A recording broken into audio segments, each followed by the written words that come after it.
Peace, family.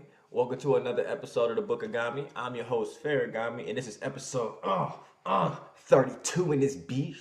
Yo, and today I want to talk to y'all about getting back on track. I know it's really easy to get knocked off a track. Everybody done had plans for 2015, 2016, 2017, 2018, and shit goes awry. Shit knocks you off the way, but ultimately it's up to you. Yes, you only and only you to get back on track. And that's why I don't use words like try, because try opens up the door for failure. Getting back on track doesn't mean that you failed. It doesn't mean that you didn't accomplish what you wanted to accomplish. That doesn't mean any of that shit. That means that you were going somewhere, some shit happened, foreseen, unforeseen, necessary, unnecessary, but motherfucker, it happened. But my nigga, you got a train track that's going to fuck you need to be at, and you got to get back on that track. So that's all it is. You ain't that train that you on is not trying to get, you know what I'm saying, to where it's gonna go. It's gonna go regardless. Today the sun's gonna rise and the moon is gonna rise, and tomorrow the sun is gonna rise and the moon is gonna rise. And then the next day the sun is gonna rise, the moon is gonna rise, and it's gonna continue like that whether you're doing what you're supposed to do or not. That train is your life. That shit's happening until death comes. And we don't know when that's coming. So as long as you got life in you, and as long as your track, the sun is rising and the moon is rising, my nigga, as long as that's happening, you gotta get back on track to get to where the fuck you need to get to. And this, like I said, it's okay to get knocked off track. Everybody gets knocked off track. Hell, nigga, I got knocked off track. That's why I gave y'all a 30-minute video about what the fuck been going on. But guess what? I'm back on track. And I know from being on track can be anything from like budgeting, because I know it's hard as fuck to budge, but everybody budge. I know it's hard to budget, but it's really hard right now because nigga, we all making how much? Like, and stuff costs how much? Like, so by the time you try to save it, it's spent. So I understand it's hard to budget, but when we have the least is when we need to budget the most, so that it becomes a habitual habit, so that when we have a lot, we don't run through that shit. That's one thing I'm very grateful of for my life right now is, of course, I would have loved to have been on back when Crank That was popping. Nigga, I had to crank that everything. But to be real, man, young me, I would have blew all that shit. Unless I was Soulja Boy and I just had money coming in and I was just like, all right, boom, all right, I went through the dumb nigga phase. Now I can save my money and invest and all that shit. That shit happens for a reason. I would now. All right, I'm way more meticulous in. All right, what's this going to? All right, let me not make this dumbass purchase because I got rent due. You know what I'm saying? Like, once I get my money, I know I'm not about to fuck that shit up. I be looking at celebrities all the time, like, damn, you had it, and now you lost it. And once you had it, it's hard to get back up there. Like, you got regular nigga problems. Once you get the bag, your regular nigga problems is fine. But once you got the bag, and then you lose the bag, but you got I had the bag problems, but you got regular nigga funds, oh, it's when you fucked up. So once I get my bag, oh no, I'm gonna be good. And I look at my train track as maybe that's why everything has happened the way it's happened.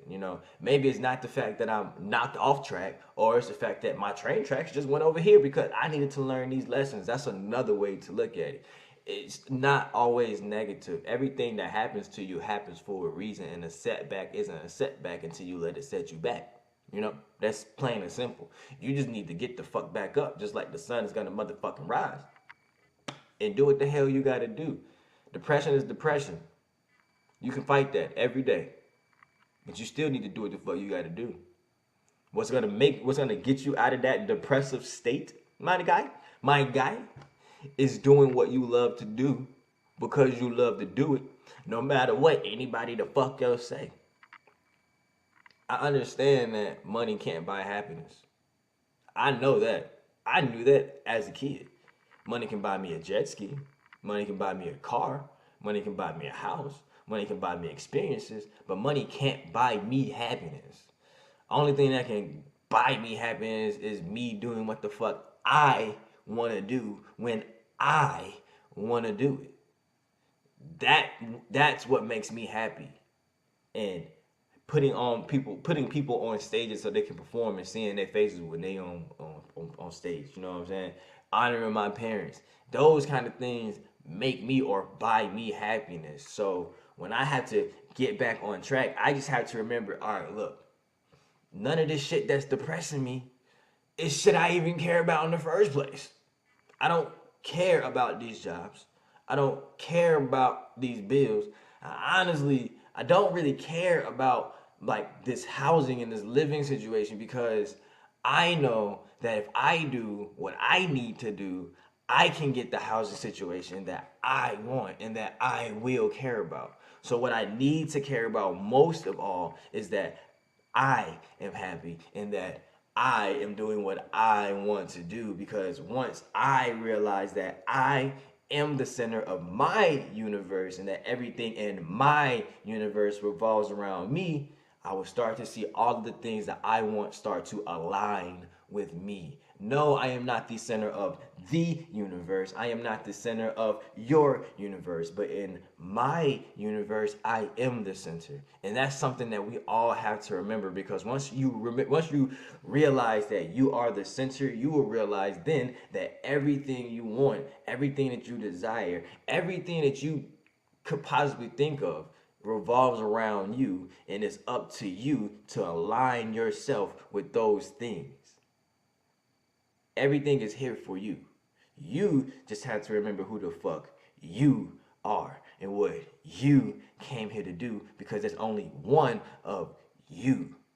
Just like there's only one of me, there's only one Jay-Z, there's only one Beyonce, there's only one Michael Jordan, there's only one LeBron James. There's only one you. So that means that the one out of how many the fuck people in the fucking world, only one motherfucker can do what it is that you do, and that's you.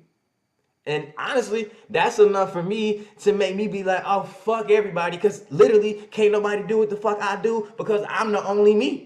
Just like I can't play the game of basketball like LeBron James played basketball. You know what I'm saying? I don't know about the universe like Stephen Hawking knows about the universe. But guess what? No other motherfucker on this planet is me.